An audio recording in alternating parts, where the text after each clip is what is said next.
तो अभी तक आप लोगों को पता लग चुका होगा, आज 28 फरवरी 2026 है। सुबह सुबह जब आप लोग चाय पी रहे होंगे तो एक खबर आई है कि इजराइल ने ईरान के ऊपर वापस से एयर स्ट्राइक्स कर दी हैं। एक एयर स्ट्राइक्स जो जून 2025 में देखने को मिली थी, वो 12 दिन की लड़ाई जिसमें ईरान और इजराइल ने एक दूसरे के ऊपर बहुत सारी मिसाइल्स गिराई।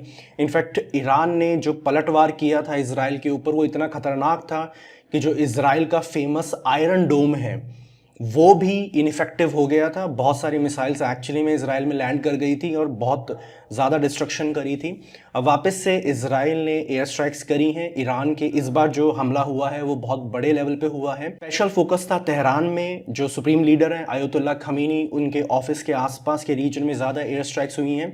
मगर जैसे जैसे न्यूज़ आगे बढ़ी तो पता लगा कि एयर स्ट्राइक्स कई रीजन में हुई हैं ईरान के, स्पेशली वो एरियाज जो कि नेवी इंस्टॉलेशंस हैं ईरान की या मिसाइल इंडस्ट्री जहाँ पे सेटअप है ईरान की, उस एरियाज में ज़्यादा मिसाइल्स गिराई गई हैं, ड्रोन अटैक्स हुए हैं। शुरू में लग रहा था कि यूएस और ईरान की जो न्यूक्लियर नेगोशिएशंस चल रही थी, कि जो ईरान का न्यूक्लियर प्रोग्राम था उसको बंद करने के लिए जो यूएस प्रेशर क्रिएट कर रहा था ईरान के ऊपर, उसके लिए नेगोशिएशंस चल रही थी। शायद इसको डिरेल करने के लिए इजराइल ने ये एयर स्ट्राइक्स करी हैं, मगर बाद में पता लगा कि ये एयर स्ट्राइक्स ये एक्चुअली यूएस और इजराइल ने दोनों ने मिलके किया है।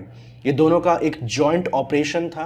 इनफैक्ट ट्रंप साहब ने तो काफ़ी बड़े बड़े बयान दे दिए हैं अभी तक कि हम ईरान को ख़त्म कर देंगे, ये टोटल एनिहिलेशन वाला एक मैटर बन गया है अब, और नेवी ख़त्म कर दी जाएगी ईरान की। वहाँ के जो लोग हैं जो परेशान हैं वहाँ के एडमिनिस्ट्रेशन से, ईरान के एडमिनिस्ट्रेशन से, उनको छुटकारा दिलाया जाएगा। सेम यही कहना नेतन्याहू का भी है। नेतन्याहू ने बोला है कि जो प्रो डेमोक्रेसी या जो प्रोटेस्टर्स हैं आयतुल्ला खमीनी के अगेंस्ट जो खड़े हुए थे, आपने पता है कि दिसंबर 2025 में एक बहुत बड़ा मास प्रोटेस्ट ईरान में देखने को मिला था, और ये शायद इतना बड़ा मास प्रोटेस्ट था जो कि आज तक हमने 1979 जब ईरानियन रेवोल्यूशन हुआ उसके बाद से लेके अभी तक ये बहुत बड़ा मास प्रोटेस्ट हुआ है। और इसमें अभी तक ऑफिशियल फिगर्स भी क्लियर नहीं है कि कितने प्रोटेस्टर्स को मार दिया गया है। कुछ फिगर्स 200 बताती हैं और देर आर फिगर्स जो ये कहती हैं कि अराउंड 30,000 से ज़्यादा लोग मारे जा चुके हैं ईरान के अंदर by the ayatollah Khomeini administration. तो ऑब्वियसली ईरान की जो एडमिनिस्ट्रेशन है, जो आयतुल्ला खमीनी का एडमिनिस्ट्रेशन है, ये बात तो साफ तय है कि इनोसेंट तो वो भी नहीं है। मगर आयतुल्ला खमीनी का जो एडमिनिस्ट्रेशन है या जो वहाँ की सरकार है वो उतनी आसानी से बैक डाउन करने वाली भी नहीं है। ये वेनेजुएला वाला मैटर नहीं है कि यूएस सिंपल जाता है और वहाँ के प्रेसिडेंट को उठा के ले आता है। This time things will become very big, और इसके जो रिपल्स हैं वो ना ही सिर्फ इस रीजन को परेशान करने वाले हैं बल्कि इंडिया तक भी इसके रिपल्स आपको देखने को मिल जाएंगे। अभी जब मंडे को मार्केट्स खुलेंगी, जब स्टॉक मार्केट ओपन होंगी, आपको दिख जाएगा कि वहाँ का क्या हाल होगा। डेफिनेटली क्रैश करेगी मार्केट, और इसके बाद जो भी रिपरकशंस होंगे, ऑयल प्राइसेस बढ़ने की पूरी पूरी उम्मीद है। ईरान ने रिटेलिएटरी एक्शन लेने में कोई देरी नहीं दिखाई है, इमीडिएटली रिटेलिएटरी एक्शंस लिए हैं। ईरान ने मल्टीपल यूएस बेसिस जो यूएई में है, कुवैत में है, बहरीन में है, इन सब लोकेशंस के ऊपर मल्टीपल एयर स्ट्राइक्स की हैं। ईरान के जो ड्रोन्स और उनके जो फाइटर जेट्स हैं वो इजराइल के लिए रवाना हो चुके हैं। इजराइल में भी बॉम्बिंग स्टार्ट होने वाली है।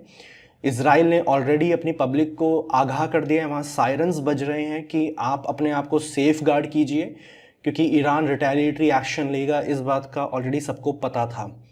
अब ये चीज़ें यहाँ रुकेंगी नहीं, ये चीज़ें अपना बड़ा विकराल रूप लेंगी। उधर रशिया से भी ऑफिशियल वहाँ से कमेंट्री आ गई है। रशिया की तरफ से जो स्टांस है वो ये है कि ट्रंप ने फिर से वापस अपने ट्रू कलर्स दिखा दिए हैं, एंड जो यूएस की ईरान की पीस डील हो रही थी, एक तरह से न्यूक्लियर डील हो रही थी, वो सिर्फ एक दिखावा था और अंदर ही अंदर ये प्लान कई महीनों से चल रहा था। और ये बात नेतन्याहू ने भी कंफर्म करी है कि ये प्लान काफ़ी लंबे समय से चल रहा था, और बस वीक्स पहले ही ये जो डेट आज की तय हुई है 28 फरवरी 2026 को, ये कुछ वीक्स पहले ही ये डेट फाइनलाइज हुई है, जबकि ऑलरेडी यूएस और ईरान के बीच में बातचीत चल रही थी।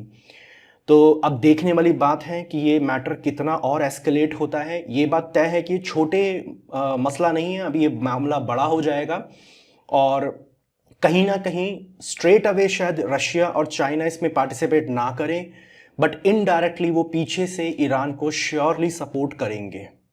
Thank you very much.